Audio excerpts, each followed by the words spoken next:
Cantonment, এটি হলো দখলদার দেশ এটার উপর।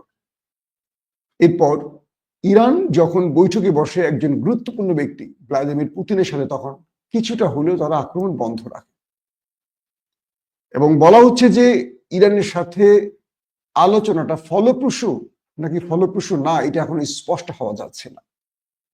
ইরানকে কিছু শর্ত দিয়েছে রাশিয়া, ইরান কি সেই শর্ত মানবে?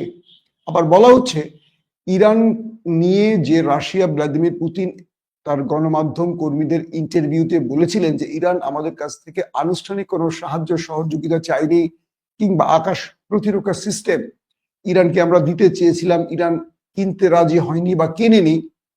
সেই পরিপ্রেক্ষিতে এবার ইরান লিখিত রাশিয়া প্রেসিডেন্ট ভ্লাদিমির পুতিনের কাছে অনেকগুলো বিষয় তুলে ধরেছে এবং এই যুদ্ধে রাশিয়ার সমর্থন চেয়েছে।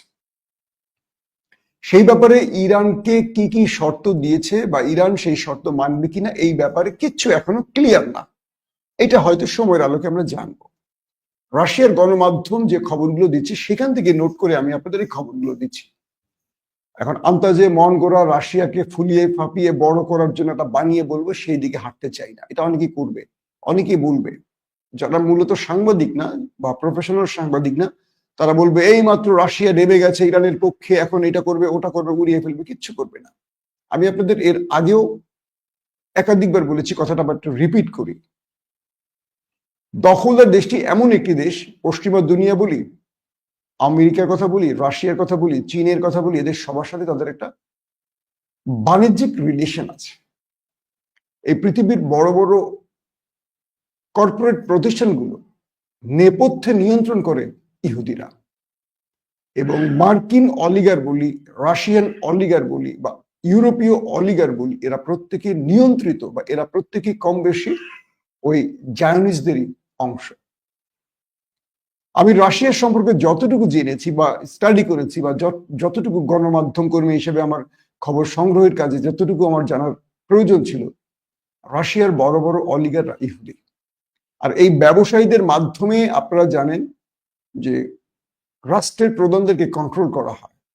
বাংলাদেশে আমরা শেখ হাসিনাকে দায়ী করি, শেখ হাসিনাকে এটা বলি ওটা বলি, কিন্তু শেখ হাসিনাকে নিয়ন্ত্রণ করতে কে জানেন? বাংলাদেশের অলিগাররা, ব্যবসায়ীরা। বাংলাদেশে কে মন্ত্রী হবেন, কে কোন মন্ত্রী হবেন, এটাও ডিপেন্ড করে এই অলিগারদের হাতে। এরকম বহু হয়েছে, আমরা নিজেরা দেখেছি, একজন মন্ত্রী হতে পারেননি, কিন্তু ব্যবসায়ীরা শেখ হাসিনার কাছে গিয়ে আবদার করেছিলেন যে নেত্রী, ওনাকে মন্ত্রী না করলে আমরা কাজ করতে পারবো না। এবং দেখা গেছে শেখ হাসিনার কাছে মোটা অঙ্কের অর্থ দিয়ে আসছে অমুককে মন্ত্রী করার দাবিতে। শেখ হাসিনা তাকে মন্ত্রী করেছেন ওই বড় অঙ্কের টাকার। এই টাকাটা ব্যবসায়ীরা দিয়েছে, মন্ত্রী দেয়নি। আবার সে মন্ত্রী হয়ে সে ব্যবসায়ীদের জন্য এই কাজগুলো করে দিয়েছে। এগুলো রাষ্ট্রের ভেতরে সবসময় হয়। আপনারা মনে করেন যে যত বড় বড় নেতা, যে যত বড় জনপ্রিয়, সে মন্ত্রী হয় না, পর্দার অন্তরালে চলে ক্যাশ। তো রাশিয়ার ভেতরে প্রচুর সংখ্যক ইহুদিরা রয়েছে, আবার প্রচুর রাশিয়ান ইসরায়েলে বসবাস করেন, প্রচুর রাশিয়ান। এরা দ্বৈত নাগরিক, এরা রাশিয়ান আবার এরা ইহুদি, দুটোই। আমার কেন যেন মনে হয় রাশিয়া ইরানকে এখানে বড় রকম সাপোর্ট দেবে না। রাশিয়া ইরানকে ততটুকু সাপোর্ট দিবে যতটুকু সাপোর্টে ইরান আমেরিকার ক্ষতি করতে পারে।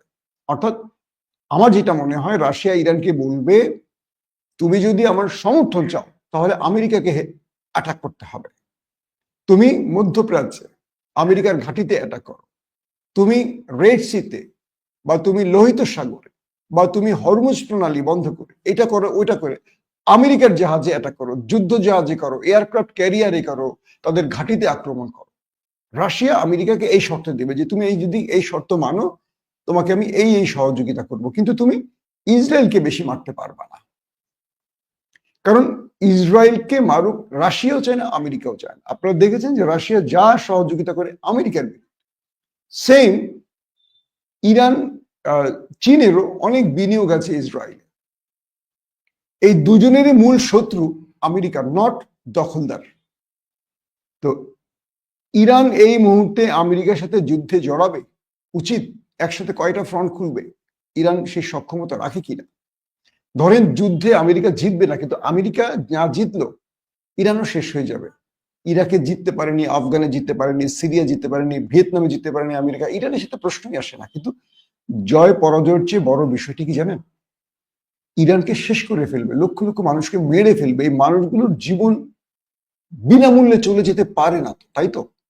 ইরান এই কারণে অনেকগুলো বিষয় চিন্তা করছে যে আমাকে তোমরা ইসরায়েল বিরোধী কতটুকু সহযোগিতা করবা সেইটা বলো, আমেরিকার হিসেব আমি করবো ধীরে সুস্থে।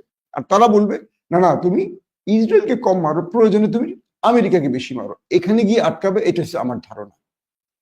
আমরা সেই আলোকে বুঝতে পারবো যে ইরান আর রাশিয়ার সম্পর্কের অগ্রগতি কতটুকু হয়েছে।